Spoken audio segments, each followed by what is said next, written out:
Hello, my name is Chris and welcome to my review of Fifa Street. Just like SSX, this is another reboot from the EA Canada development studio, and the way it's been put together with a World Tour mode, some basic online features, and a sort of social network idea did remind me of playing SSX at the start of this month.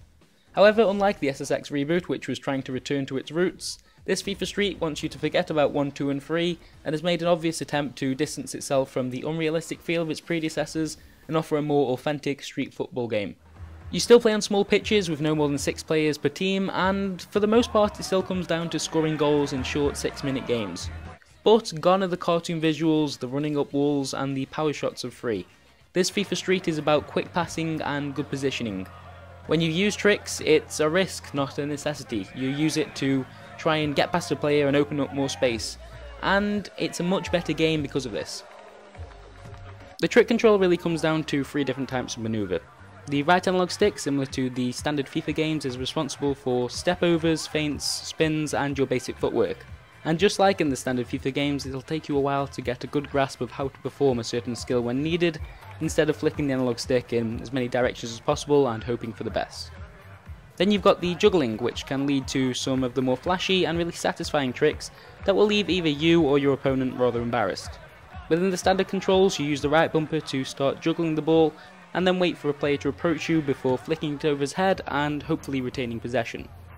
Both of these options are pretty risky when playing a decent opponent, and require a fair amount of practice and luck to get right on a regular basis. Finally, you've got something called street ball control, which I found myself using a lot. Your player will stop dribbling, and the left analog stick, usually relied upon for player movement, will instead control what you do with the ball. This allows you to slow the game down if necessary and look for the next pass, or focus on the player trying to dispossess you. A pretty standard tactic is to lure that player in before pulling the ball back, and if your opponent tries to tackle you at the wrong time, you can stop using the street ball control and run straight past him. In general, the tricks are easy to use but difficult to master, and you'll certainly have to invest some time into FIFA Street simply to play around with the different tricks and learn some of their combinations. There's plenty of them.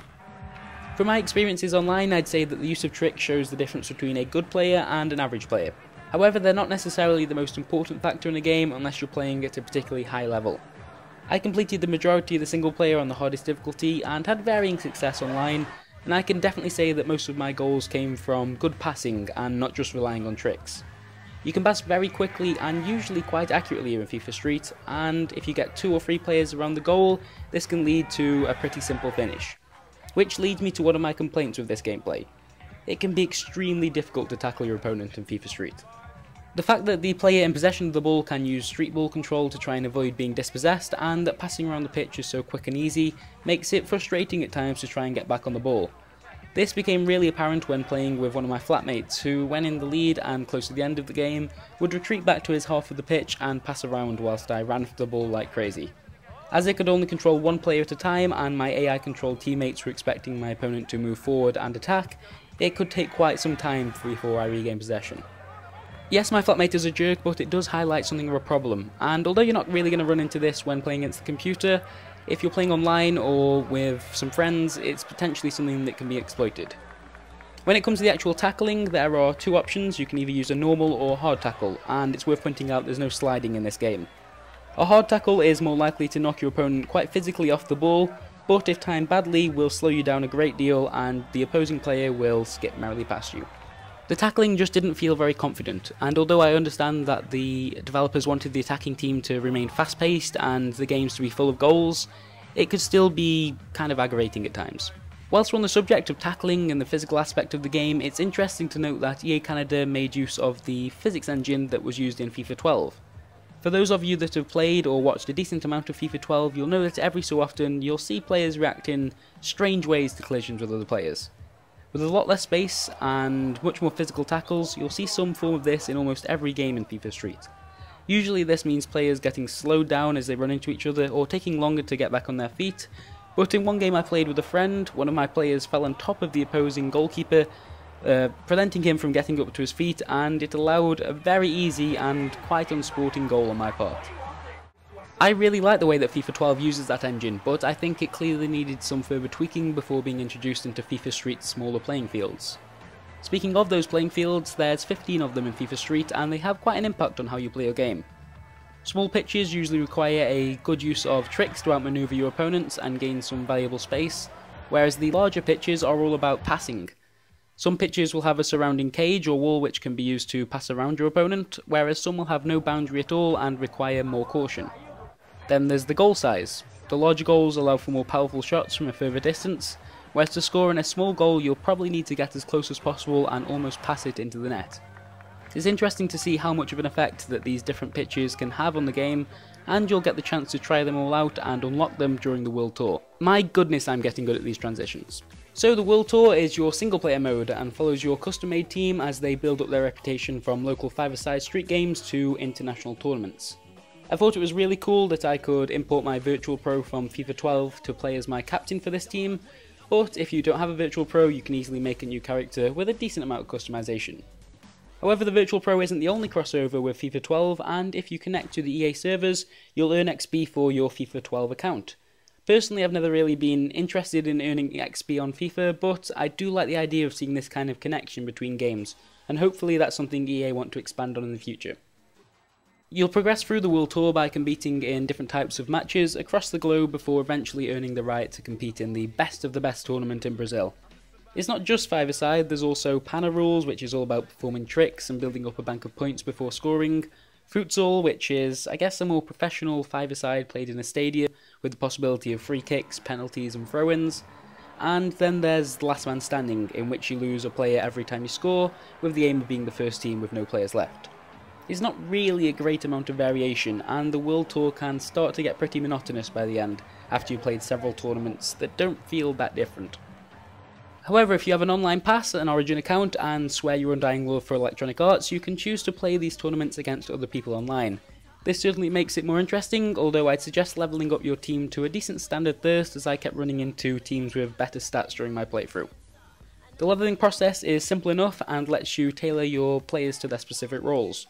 You'll gain a number of points each level to spend on shooting, speed, defending and all the basic stats, or choose to unlock more elaborate tricks. I should point out that you don't start out with all the tricks, and this may seem strange if you've been playing with the default teams beforehand. You'll end up spending quite a bit of time after each tournament levelling up your players, especially if you let their points build up, and for this reason I chose to keep my squad to the minimum of 6 players. Unlocking new clothing for your team and trying the different events provides some incentive to stick around in the World Tour mode, but it does feel repetitive. The best parts of FIFA Street are found outside of this mode and are all about the multiplayer. The reason I've been playing so much of this game in the past week is the simple fact that I can grab a few friends, sit down in front of a TV, and play some really quick, really fun matches. A lot of my flatmates play FIFA 12 quite religiously, and whereas that game is more about tactics and build-up play, FIFA Street offers some very quick pick-up-and-play action. It's not a replacement for FIFA 12, but it's a great addition. It offers something a little different. Pulling off an extravagant trick to get past your friend's player is really satisfying and isn't something you can necessarily get from the standard FIFA. FIFA Street supports up to 4 players on the same console, and then of course there's the online multiplayer. You can set up unranked games with friends very easily, or if you're feeling brave you can enter a street season. This will put you into a division based on your team's stats and your performance in past games, and you'll play 10 games per season against similar opponents to try and get promoted to a higher division. The matchmaking seemed much fairer than what I'd experienced when playing online in the World Tour, and I didn't run into any problems. It seems like a great system for players who enjoy the idea of progressing through divisions and finding tougher opponents, although I would have also liked to see a more custom mode in which you can play with teams other than your custom squad for one-off games. Finally, there's the online team play. This mode puts you with up to 7 other players in a 5 vs 5 game. Each player controls one character, and it's a pretty awesome idea. If you're in a game with 7 other semi-intelligent people, it works really well. The predictable actions of the AI are replaced by people who can make space and mark other players properly. It's a lot of fun. Admittedly, the chances of you finding 7 other semi-intelligent beings on Xbox Live or the PlayStation Network aren't so great, but it's a really cool idea for a game mode. Right, I guess I should wrap this up. FIFA Street is a game for FIFA 12 fans who want something different to play with friends. It's fast-paced, easy to jump into, and a great counterpart to FIFA 12. I'd recommend this if you intend to play it with other people or jump online, but not necessarily for its single player. A decent reboot and a much better direction for FIFA Street. Thank you very much for watching, and the next video review I have planned is Cine Mora. Hopefully that will be up in the next couple of days. So until then, bye.